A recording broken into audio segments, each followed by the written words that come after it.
বাংলাদেশের বউবাজার নামে কয়েকটি এলাকা আছে, কিন্তু সেখানে বউ বিক্রি হয় না।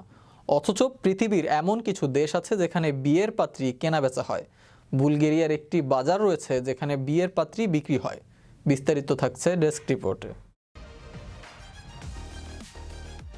সুন্দর পোশাক, গায়ে ভর্তি গয়না, আর তাই নিয়ে হবু বধূরা সাজ দিয়ে দাঁড়িয়ে রয়েছেন, কারণ এটি হলো বিয়ের বাজার। আর এখানে হবু স্বামীদের খুঁজছেন মেয়েরা। টাকার বিনিময়ে সুন্দরী মেয়েদের পছন্দ করে নিয়ে যাবেন পুরুষেরা। বুলগেরিয়ায় এমন একটি বাজার রয়েছে যেখানে বিয়ের পাত্রী বিক্রি হয়। সে দেশের বউ বাজারটি রয়েছে স্টার জাগোরা নামের একটি স্থানে।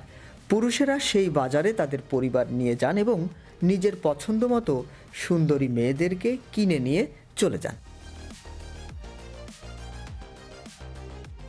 এমন এক রীতি চলে আসছে দীর্ঘদিন ধরে। প্রতি শনিবার এই বাজার বসে। এ যেন রমরমা কোনো একটি হাট, আর সেখানেই চলে লেনদেন। মেয়ের পরিবার থেকেও লোকেরা আসেন দরদাম করতে। এই জায়গাটিকে অনেকে জিপসি ব্রাইড মার্কেট নামেও চেনেন। এটি সেই সমাজের নিয়ম। এতে গর্ব করেই অংশ নেন সকলে। এমনকি কনের সঙ্গে কনের সঙ্গ দেন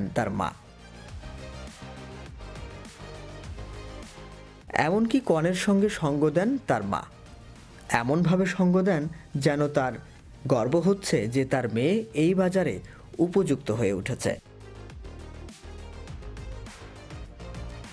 12 থেকে 14 শতক পূর্ব ইউরোপ থেকে একটি জনজাতি এসে পৌঁছে বুলগেরিয়ার একাংশে। এই জনজাতির মেয়েদের জন্য নির্দিষ্ট নিয়ম রয়েছে।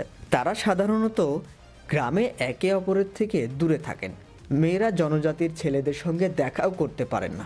এই জনজাতির নাম কালাইজদি। পরিবারের মেয়েদের কুমারিত্বের উপরেও বিশেষভাবে জোর দেওয়া হয়। কুমারিত্ব থাকলে দর ওঠে একটু বেশি। পরিবারের মাধ্যমেই এই জনজাতির মেয়েরা অন্য পুরুষের সঙ্গে একমাত্র দেখা করতে পারবেন। আর সেই সাক্ষাৎটি হয় এই বউবাজারেই। অন্য কোথাও দেখা করা একেবারেই নিষেধ। তবে সোশ্যাল মিডিয়ার কারণে এখন সেই নিয়মটা একটু শিথিল হয়েছে। তবে রয়ে গেছে এই বিশেষ ধারা। বুলগেরিয়ার স্টারা জাগোরাতে এই বাজার বসে। মূলত দরিদ্র পরিবারের যে সমস্ত মেয়েদের অর্থের অভাবে বিয়ে হতে চায় না, ঠিক তাদের জন্যই এই বাজার রীতিমতো বিখ্যাত বুলগেরিয়া জুড়ে।